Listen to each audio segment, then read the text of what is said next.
Good morning, and welcome to Breakfast Television. And now, here are the main points again. The Soviet Union. 47-year-old Mikhail Gorbachev is the youngest party member ever to hold a full seat on the Politburo. His duties will include the streamlining of agricultural methods, speeding up grain distribution, and wheeling the other members around the park on Sunday. And as the tension mounts for Jimmy Carter, his doctors warn him to cut down on his daily intake of tranquilizers.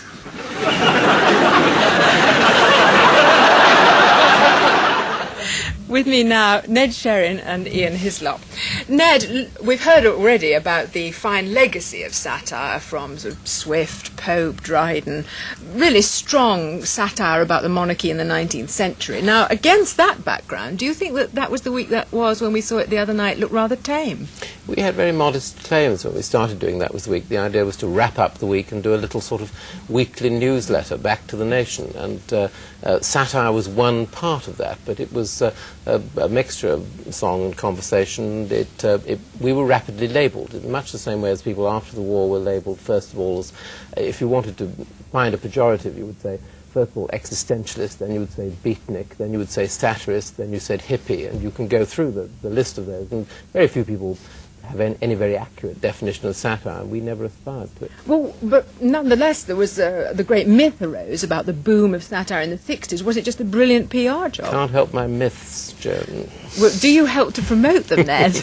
No, I mean... He's on shows like this a lot. I've been taking a sabbatical here, in fact. But, you know, satire is a very important and necessary thing. I think that looking at the programme that went out over the weekend, I think that the Henry Brook thing was quite savage. I think that the piece of political prophecy at the end of it would have worked easily for the first programme of next year. I was surprised. I've always rather opposed the idea of putting out more That Was the Weeks, because basically the programme was at its best when it reflected that week, and you don't remember the minutiae of that week. And I started watching it on Saturday, or was it Sunday, with 3 Americans who were staying in my house, and they were very bored, and we watched Truman Capote. I knew I was taping it, so I checked afterwards. I mean, it had no relevance to them, and I think our thing was relevant, and a lot of the things that have come after have been just very funny. Ian, you were very small. Indeed, I don't even know whether you were born at the time of that show. But when you saw it, did it seem like something from another planet, and did it seem sharp? And well, that sketch in particular, the This Is Your Life sketch, seemed wonderful. I mean, and as good as anything Could that's we going do it on. now? Oh, yeah. I mean, Christopher Booker wrote the sketch. I spend a lot of days on Private Eye writing jokes with Christopher Booker. He's still around, he's still in the business, yes, he's still good. I'm sure you still have to check his facts. Well, Ned, yes. Is everybody working closer and closer towards the libel laws and risk of being sued? Because, no, I don't think so. Well, you Spitting appear Image in goes court a quite lot. bit, yeah. We certainly appear in court a lot on Private Eye. But I think as television comedy, Spitting Image goes probably a lot further than That Was the Week went. But people are less shocked.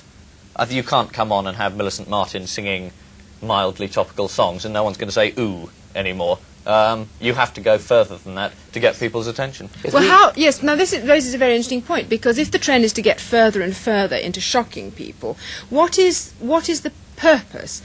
The purpose of satire has traditionally had a moral directive, hasn't yes, it? But show people to be appalling in the hope that they will improve, and the people who are hypocrites will cease to be hypocrites. There are 2 points here. One, yes, I'm not sure if anyone believes if you're going to be a committed satirist, then you should certainly shock as much as you want to be. I keep making the point that we were not committed satirists, though we enjoyed occasionally using that armoury.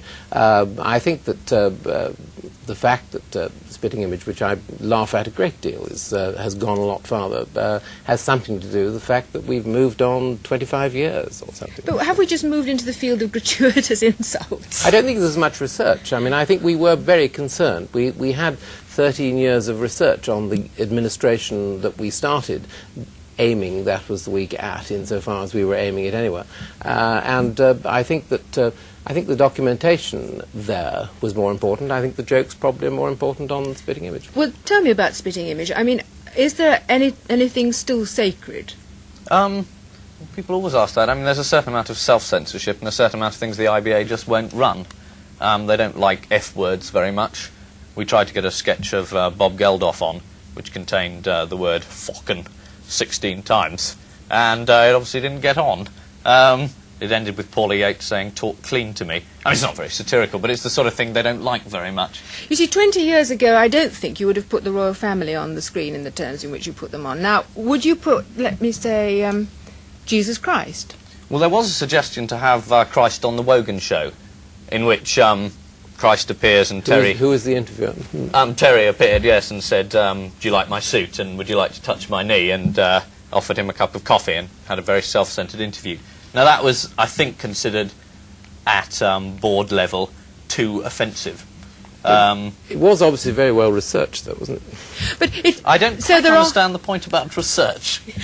There are limits. There are limits for anyone. But it is important to remain a shocking thing, isn't it? And it's getting harder and harder to shock people. Do you think we've become immune, really, to the impact of satire? It's just you can't shock people as easily now as you could. I think when That Was the Week that was on, they were shocked by mildly rude references to public figures. Nowadays, just about everybody accepts that public figures are not paragons of virtue. The Home Secretary, or whoever you're going for, is not necessarily a perfect gentleman and telling the truth when he appears in the Common. I mean, even in, say, 3 or 4 years when we were doing Spitting Image, the first programmes we went out seemed to create enormous offence. By the last year, you could have a tag at the top of the show which said, "Mr. Leon Britton has resigned." Or has he? He's such a liar, you really can't tell. And there was no objection at all, which is, I mean, a fairly blatant attack. That was at the time of the Westland Affair. So I think people's standards do change. Well, then it could be alleged that if standards are changing and people are becoming more and more tolerant of straight abuse, as you say, attacks, where are we heading? Well... in a sense, this kind of abuse is kind of certainly one could say it's undermining people's confidence in institutions. I think we're back to what I was talking about in terms of research. I mean, whether or not the Leon Britton sketch was a it's a very quick one-liner, and I think that Spitting Image is terribly good. It is in the world of total show business. I think we were in the world of some sort of less in showbiz than Ned's show. We were in some sort of conversation with the public. Charming. Yes, that you can put the decoration around it. But when we attacked a political program, I don't think we were better or worse. We were for a different time. And we came also out of two backgrounds, both out of the Beyond the Fringe, Private Eye sort of background, and also out of the Tonight Current Affairs background. It was much more a conversation. This is a show. And, it also can I just ask you, you were telling me earlier that Spitting Image is going to America. Now, satire well, they is very keep trying, local. but is it going to America finally? Well, a show has gone out in America, and there is another one going out now. But is it not very local? Satire has to be local both in time and place and its personnel. It should certainly Not be felt. really. No, it should certainly be felt. I would have thought that if you're going to do that it should be tremendously of its own time and of a passion born out of a concern for what's happening. I don't see... now the world is local anyway, with the present communication system. There's a much more wide definition of what local is. But I would suspect that the American program will have finally to be based in America, because that's where they'll be feeling it in Well, their if you mean in their local in the pants. sense that it's based in America, obviously they're not going to be particularly interested in British puppets, because No. they're very insular, and I mean, I they don't are... think you can write it from here. Is what I Well, I'm we just did thinking- write it, and it went out, and it got Yes, and, amazingly good reviews, so I can't... yes.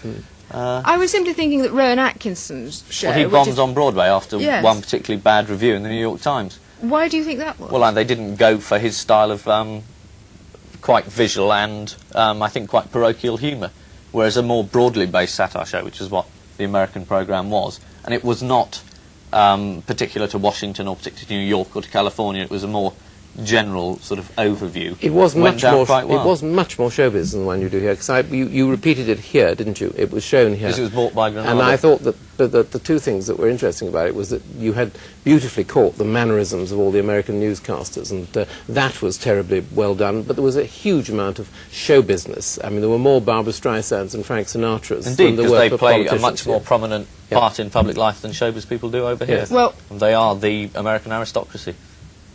Ian Hislop, Ned Sherrin, thank you for being with us tonight. Michael. Thanks, Jen. Every time, it seems to me, satire is discussed, nobody ever agrees on what it is, although I think Ian Hislop and Ned Sherrin had fun searching.